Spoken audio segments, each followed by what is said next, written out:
Hello and welcome to Build Back Better, a series of online conversations from us here at For the Region.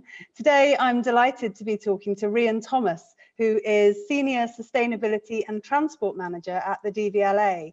We're delighted at For the Region that the DVLA has come on board as a partner of our alliance and looking to do a lot more work with the DVLA over the coming months and years. Rhian, welcome. Thanks so much for joining us today.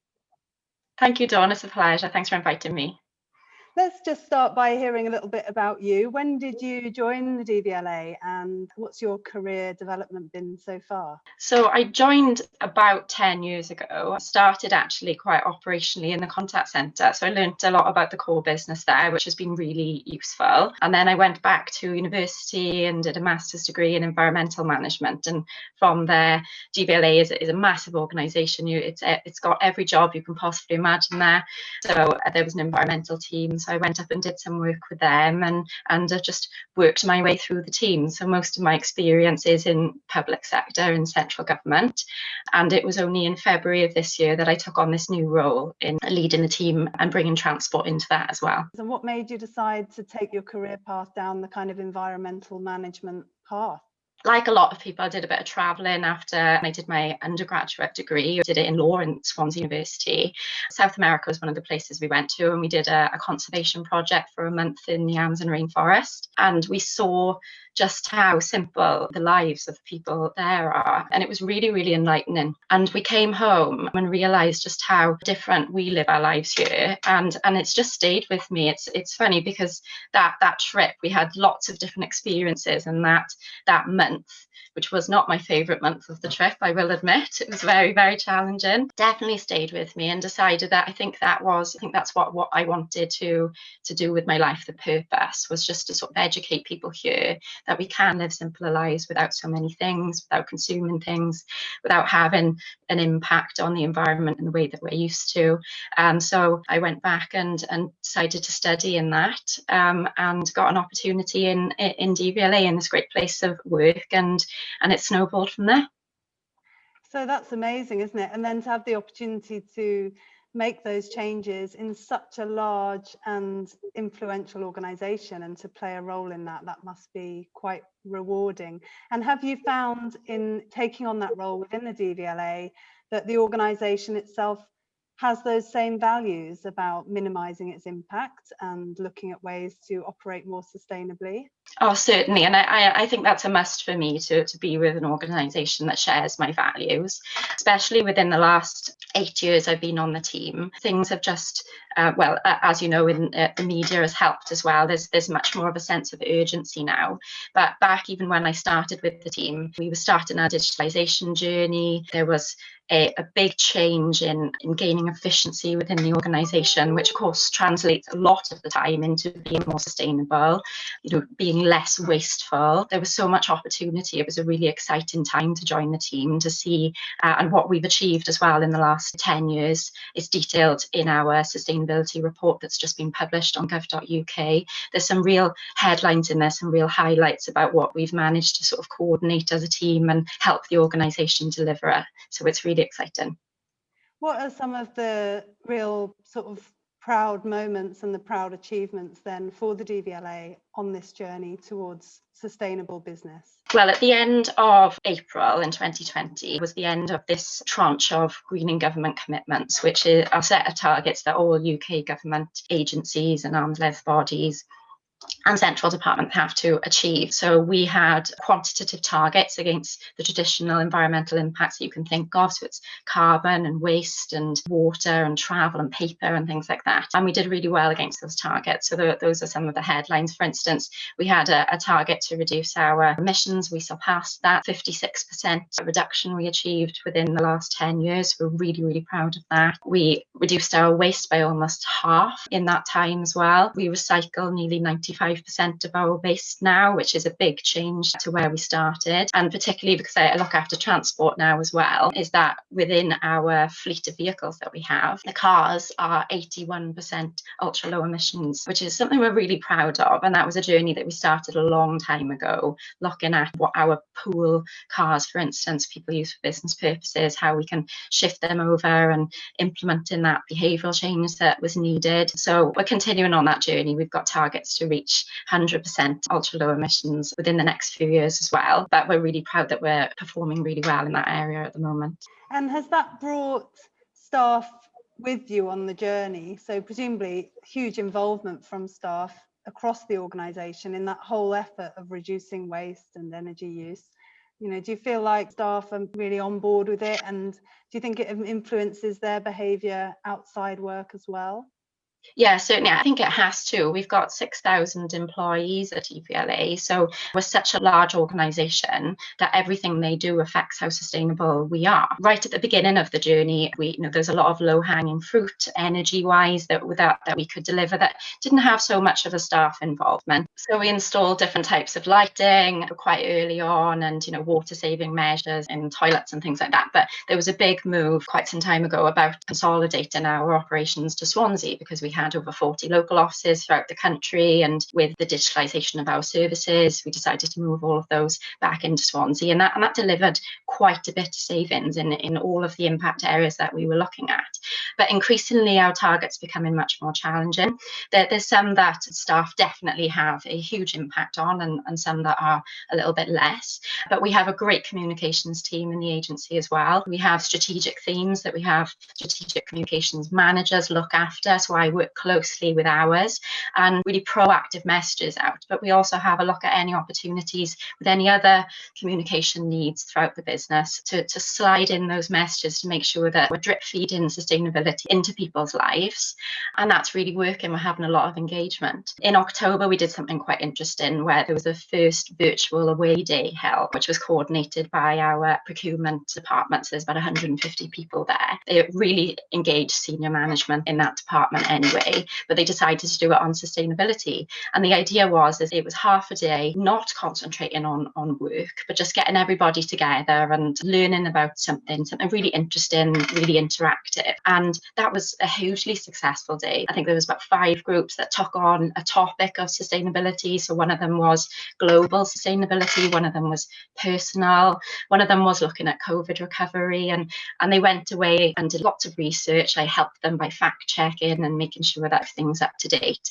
And they delivered a piece on the day that had the best feedback of any away day that they've ever done, which is fantastic. And that kind of idea is crucial, because these people are 150 commercial advisors to collectively they advise on everything that we purchase as an agency, and our supply chain is vast. So the impact of that day could last for months, years, with those decisions that they're helping the business make. So communication is so important, and staff engagement is really important across everything that we do, but particularly in this area. Yeah, and that's a great example, isn't it, of how every aspect of the business needs to be thinking about the sustainability agenda.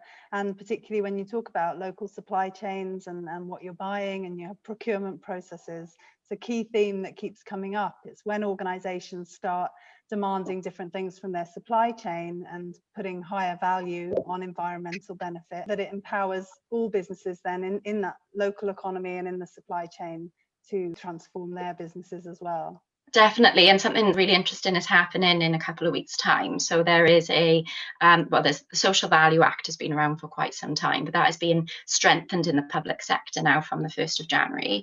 So there was a Vice note that came out a couple of months ago that's basically mandating us to include 10% of the criteria that we set for evaluating these companies to be social value. So there's a number of areas. Environmental sustainability is one, but of course it's a lot of social responsibility in there. COVID recovery is another. So what it really does is transform our decision making to look at those areas. And I envisage our team helping, there's a lot of contract managers within the business. We have about 250 direct contracts. So it's a huge amount of scope. And every single one of those over the next few years will be renewed. And we will have to consider this criteria. So the key is to make it meaningful, make it relevant to what we're asking the businesses to do. Because what we don't want to do as well is to make it unachievable. One of the objectives is to make sure that we give our business to small to medium enterprises as well. So we need to work with them and make sure that if it's a niche market that we're going to, that we're asking them to provide that social value in an area that they can do that and will provide us with benefits and make our supply chain more sustainable. So that's going to be a really exciting change that's coming in the next month or so. Thanks, Rhian. Yeah, great to hear about all of that. So you've just released various reports, and I suppose you're looking ahead now to 2021 and what's the focus of your agenda for the next year. What are your kind of key priorities and areas of work in your department now? So we're currently awaiting the next Green and Government commitments. They were on hold this year because they were being reviewed, obviously, with the new situation we find ourselves in with COVID recovery. So those should be released in January or February, and they will come into force in April. So we're expecting them to be around the same impact areas that we're used to, so carbon and water and travel and waste. Those will be our focus. We're already planning to deliver even more challenging objectives in those areas. So we will be reflecting that in the strategic plan that DVLA will be publishing for next year as well. The focus for us has to be decarbonisation in line with Department for Transport. They've been consulting this year on the decarbonisation plan, which should be released quite soon. And the sense of urgency within our department is real. We're the highest UK sector for emissions. We haven't improved that vastly in the last 30 years. So Department for Transport have shared that objective with us, and we're excited about being able to deliver on some of those areas within the Green and Government commitments. But we are also looking at our business as well. Green and Government commitments covers a lot of the areas you would expect, but there are limitations in there to what we do within our buildings and what we do for business travel. But the journey that DVLA is going on without digitalisation, I know you've spoken to a colleague of mine about digital skills and about how we're transforming our business, really. We're excited to share what we're actually delivering in terms of savings, in terms of sustainability savings as well. It was about a year ago we started measuring our services in terms of carbon impact. And it's really useful to have that metric because it covers nearly everything. It covers paper, it covers waste, it covers energy, human resources, procurement. You can convert anything into carbon. So we started that exercise looking at business change. We have a big transformational business change program, and we started there and really just drilled down into what changes we wanted to make, what savings they would bring against what is the process that we're doing now. So the huge savings that we demonstrated with that are really interesting because they're not within what we would normally publish, not what we're required to publish. I'll give you an example where we talk about, we've delivered some projects this year, being able to order a duplicate logbook, for instance, online, which you haven't been able to before. So think about what customers won't have to do there. They won't have to perhaps print off a form if they've lost theirs or post theirs in. We wouldn't have to receive it and process it. We're looking at those types of savings. If it's being posted within Swansea, it's slightly different, but it could be posted from Aberdeen. So that's quite a lot of transport that's being saved, and we're measuring that and including that in a formal way within business change, business cases, creating benefits profiles, and it's really, really raised awareness within the organisation, made it much more high profile. We've had a rubber stamp from our financial and assurance services as well on it, which really helps with engagement among senior leadership, and that's becoming business as usual. There's a huge demand on the team to do that at the moment, and projects are getting to claim those savings within their benefits profile, which is really, really interesting change that we've never done before. And so is that because you've created this calculator, this tool that makes it all really visible and measurable? Was that a big investment in sort of software development to figure out the carbon in everything that happens? We've actually done it all internally. It's still based on Excel, but we are having some apprentices trying to build a little bit more of a user-friendly version of it. But it just started off with an idea, came straight from the top from our CEO, and said we'd like to start doing this. We'd like to start measuring the carbon of our business changes. So we took the knowledge within the team. We've got a fantastic team of environmental professionals that were able to go out into the business. These are formal business change programs, so they should have already, and they did set out quite clearly what they wanted to achieve against what was there now. And it's just about looking at those processes slightly differently. So real life cycle perspective, what resources go into them, including time and materials, and capturing those step by step, and then using a carbon conversion factor. So we use the library on gov.uk, the Department for Business and Energy and Industrial Strategy publish them every year. And it was very detailed. It was quite a complex piece of work. And we just measured all of that out, and we capture it on, as I said, on an Excel spreadsheet, which is our calculator at the moment. And the more and more you do it, the easier that it gets. You learn lessons. And we've measured projects ranging from a whole change to a service that customers would benefit from, to a quite a small change in how we interact, for instance, with one fleet operator.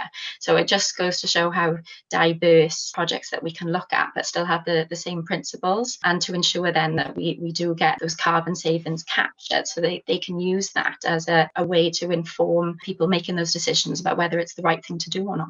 Yeah, brilliant. And to be able to measure the impact of different scenarios or different decisions just makes it all so much more immediate. So reducing carbon is a key priority. What about biodiversity? I know you were talking about a biodiversity action plan. Yes, so we have published our third biodiversity action plan in the last couple of weeks, which is really exciting. And what I've been really interested in seeing in the last couple of months in government publications is that decarbonisation and biodiversity really comes hand in hand. There's a lot of technology about carbon capture, but we've got to remember is that making sure that our environment is diverse as possible does that for us. Trees capture carbon for us, and we recognise that. So we're very lucky to have an ecologist on our team who was able to put together a really detailed plan for us. So that's available on gov.uk, and it's for the next 5 years. There's 3 key areas that we want to focus on, and that's to protect the priority species that are under the Environment Wales Act, and then to look at all of the species on our site, so that's flora and fauna, and make sure that they are flourishing and thriving as they should. And then the next one is about engaging our staff and community in what we're doing. This year we did have plans to bring a local school in to do some engagement activities with us, which was unfortunately cancelled, like a lot of things were this year. But that was really important to us to show that we are an organisation that deliver these core services to our customers, but we also recognise that we have quite a large estate with quite a large floor area, but we have got green spaces there, and we have got these opportunities to increase biodiversity within our own estate, and hopefully inspire young people as well, and inspire our staff to go home and look at their own spaces and look to see how they can enhance them. Really is key to, I think, to delivering all of our objectives, including net zero, is to rewild the world, as Sir David Attenborough rightly put in its latest documentary. It's probably the most important thing, and we're really proud of this plan. We know that we were going to have to deliver something similar in line with the new Green and Government commitment, so we're ahead of the game there slightly. It's thanks to Andrew Lees, our ecologist, for guiding us through that, and we've got a steering group being established as part of it as well. So they met for the first time in October, and it's really working with the priorities in other areas of the business. It tends to be quite a reactive function, so we need to sort of provide the space that people need to work, come into those decisions where we are considering the biodiversity of our estate, considering the species that we have, and protecting those accordingly. And is that sort of connected up then? So will you be able to measure the carbon benefits of the investments you make in biodiversity across your estate? I hope to. I'm not sure it's quite as easy as that. We're certainly planning on producing progress reports every year so that we're accountable for those objectives that we've put in. And where we can, we will be planting as much as we can to capture that carbon. We'll see what our green government commitments ask us to do as well. On a wider note, we're part of Department for Transport, so we do feed into their performance. Whilst we may not have the most opportunity within our estate in Swansea, there are other areas of Department for Transport that are, have really large land holdings. So I'm hoping that we can help them develop similar plans, similar objectives, where there might be far more opportunity to really gain a lot more biodiversity within the land that they have. Yeah, and it would be great, wouldn't it, to be able to put a value in terms of carbon and savings on investments in biodiversity, to make that as measurable as everything else, because it sort of incentivizes the right behavior. And I loved what you said about the importance of involving the local community. I think it's really low-hanging fruit, isn't it, in a way, all this underused publicly owned or business-owned land that is not going to any beneficial use at the moment. And the thought that it could increase local biodiversity, it could give the community access to more green spaces and share that knowledge and enthusiasm for growing stuff and the natural world. It's such an important role that large employers like the DVLA can play, and turning that land into lovely places to be. Yeah, it's a key focus for ours. One of the things that is quite interesting objective for this year is to guide a staff walk around our estate, is to show them exactly what's there. There's some interesting environments within the estate because it was built on historic land, historic woodland, and we've got some evidence of species there that reflect that. So we're going to put some signage up to make sure that people understand what's there. And whenever we put any communications out on biodiversity, we have such an enthusiastic response to it. So one of the objectives of the plan is not only to have this steering group, which will include sort of decision makers and leaders, but to inform those with a separate staff networking group. Although we won't be able to do as many volunteering experiences as we used to within the biodiversity staff group, we can still get their ideas and feed those, and to make sure that people are engaged in delivering the plan. Yeah, maybe there's parts of the estate that could be devoted to food growing. Have you thought about growing food on the site, or is it more about the wildlife? We haven't thought about growing food, actually. We've talked about disposing of waste, so maybe looking at our own sort of composting area there. And as we move towards getting rid of single-use plastics as well, there's a lot of sort of compostable alternatives out there on how we can close the loops. That's been looked into. Our estate, unfortunately, isn't as big as people might imagine. We've got, our big tower block, so we pile a lot of people into there. But we've planted wildflower gardens on the estate before, and there's lots of different ideas. And we're looking forward to the staff really engaging with that and seeing exactly what they want to do, and taking those ideas away and then building on those where we can. Brilliant. No, that sounds like great work, and we'll look forward to catching up as that moves forward. We've been talking a lot about community growing on this podcast over the last few months because people have got so interested in trying to grow a few vegetables in their garden or whatever it is, or turn community spaces into growing space. Yeah, we'll be interested to hear about the journey of the biodiversity on the site over the next few years, and hopefully we'll be able to come and have site visits again. So what about plastic? You've mentioned waste quite a lot. I imagine DVLA has done a lot of work to reduce single-use plastic. Yeah, so we had a central government target to remove what we call consumer single-use plastics by the beginning of 2020.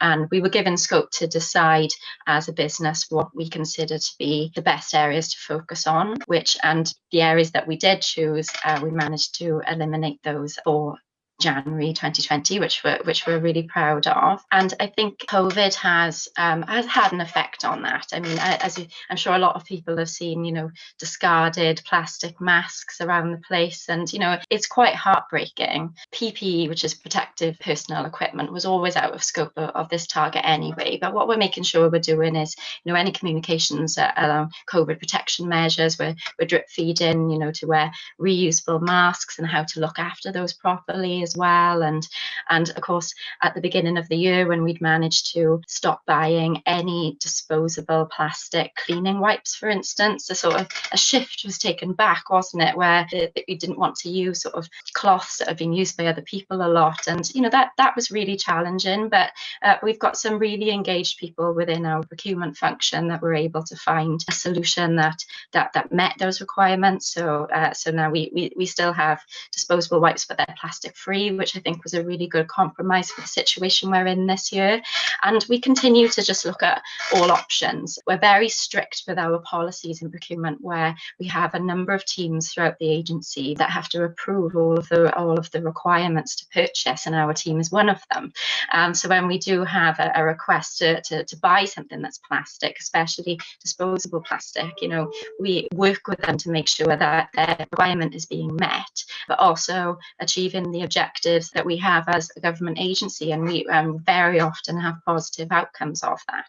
And sometimes it's just advising people to really think about whether they need something or not, or whether we can go about using a reuse option instead. So we have those interesting conversations daily. We have a lot of those requests coming through, and areas that we're still working on, for instance, packaging. Packaging is really interesting because I mentioned earlier we have quite a lot of contracts, about 250 contracts. A lot of those are for goods, so we have a lot of deliveries, and a lot of those deliveries come wrapped in plastic, even inside boxes. You'd be surprised. So we did a piece of work last year where we looked at all of those, targeted where most of those deliveries were coming from, and did some really good work with one of our strategic suppliers, where we were trialing using many more reusable crates, jackets to wrap boxes, because a lot of goods, for instance, are packaged not only for their protection but to keep things together as well, like shrink wrap, to make sure that they're palletized and can go on transport. So our suppliers worked really well with us on that, and we've come up with some really good solutions that are surprisingly low investment. So we're continuing to work with them to reduce that. And of course, our catering and facilities contracts as well have their own targets. We stock things like Coca-Cola and Pepsi, and they're very, very big companies. So we will find that when they achieve their objectives on recyclability and not using single-use plastics as well, that will filter down to us. But we do recognise that we're government, and we're a very big buying power. So that's why these targets come down on us to achieve, and we have those conversations and try and push suppliers and guide them into what we want as a business and what our staff want. So our communication campaign on that was really successful last year. We did a lot of swaps down to things like, our tea bags, our sauce sachets, lots of little things that staff would see every day. We have quite a takeaway culture in DVLA as well. So we had to look at that and what kind of materials we were letting staff use, for instance. So we did quite a big switch to reusable containers, for instance, and there was no single-use coffee cups in January in DVLA, which was a big change. And staff really got on board with that, and we used some incentive schemes to help us there, and we were really proud of that. So it's a different environment, everybody being home, and we're looking forward to seeing what the future holds regarding plastics on our estate. It's a very different year now, so we're having to rethink a lot of our policies and our approaches to that now.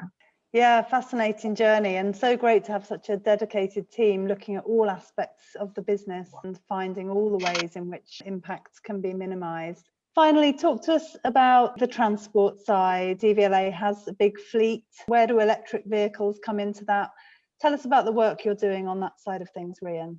Coincidentally, whether it's a coincidence or not, actually, I look after transport services as well. So that means I have a lot more influence in delivery against objectives to decarbonise our transport. Sitting within Department for Transport, we have much more scrutiny, I suppose, on our business travel than maybe other organisations would.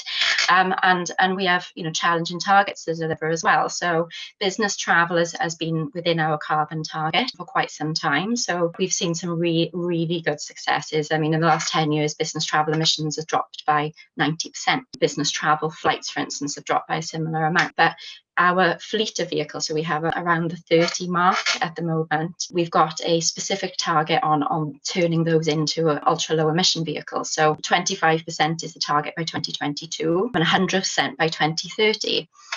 Now, it might seem quite far away, but our procurement cycles can be as long as 5 years long. So we're talking about, only a couple of procurement cycles until we get to that point. And so when we're going out and leasing these vehicles, we need to start trialing them now. We need to put those behavioural changes in now and guiding the people that drive those vehicles that, this is the right way to go to meet our objectives. The idea is that government lead on adopting ultra low emission vehicles, because we know it's all coming our way. It's no secret that we won't be able to buy a new petrol or diesel car in the next 15 years, and I've got no doubt that will be brought forward. So we're leading the way in that by making sure that any requirement to use a business vehicle is assessed really well. So we use a hierarchy. Do we need to travel at all? What travel mode is most appropriate? If that is a car, how we can travel by ultra low emission vehicle. This year has been really interesting because we have quite a few separate fleets within the organisation. So we have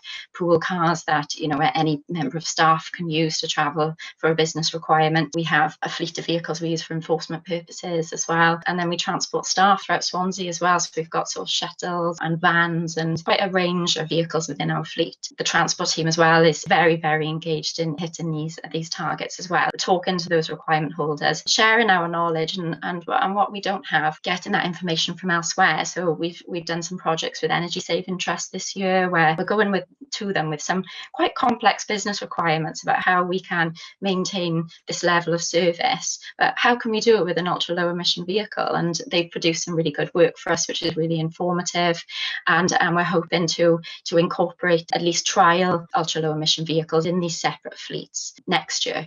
Our pool cars we've already got 9 of them within the fleet already, but different business requirements will have very different considerations, and we're really excited about that. And it's a real focus for DFT, as I said, and it's a focus for us where we can deliver ultra low emission vehicles to the staff as well. I mean, can you imagine if they got inspired to go and purchase their own because they've been used to driving them around in work as well? That would be a great thing to see. Yeah, absolutely. Affecting the staff, the behaviour of all the people that work in the organisation, and showing new technologies in use is such a big influence that you can have as such a major employer. Do you have electric vehicle charging points on site at DVLA? Yeah, we have quite a few, and we are installing more as well by the end of this financial year. And for the first time, we're putting them in our visitors' car park as well. So we have quite a few visitors, as you can imagine. So we can start advertising those to our visitors, and that should be a nice demonstration of our commitment. We have got them available for staff already, and we're putting more of those in. And it's a bit of chicken and egg sometimes, isn't it? We want to make sure that we've got the infrastructure there to support adoption of these vehicles. So we're making sure we're coming at it from all angles, and that will be a deliverable for us for quite a few years, I think, is to move about how we can support that objective. So you've got such a busy job, Rhian, working on all these different things, but I can tell that you love it, don't you? You really get a lot of satisfaction from all the progress that's being made. Oh, definitely. And the great thing about this job is that it is so diverse. A lot of my time is talking to people within the organisation and just hammering home what our objectives are and influencing them. And I love the positive outcomes that come out of it. There's a lot of compromise as well. That's quite natural. But yeah, I can't imagine doing anything different. And the leaps and bounds that we're making within the organisation at the moment is really encouraging. And we've got a lot more opportunities as well, so I'm excited about exploring those over the next few years as we're all on our journey to net zero by 2050. Yeah, lovely. Well, it's been so inspiring to talk to you and hear about what's happening on the ground within such a large regional organisation. So thanks so much for talking us through all that and sharing your passion for making the DVLA a more sustainable business. And I'm sure there's loads in what you've said that gives us all pause for thought about what more we could do in our businesses and organisations to make a difference. So thanks so much for coming on to our podcast and talking to us, Rhian. It's been lovely to meet you. And yeah, I'm really grateful for you taking the time. You're welcome. Thanks for having me. Great, thanks to all of you for listening today. Fascinating to hear the journey of what's going on at DVLA. Do share examples with us if you know of other organisations making great headway on some of this. And tune in again next week for another conversation from Build Back Better.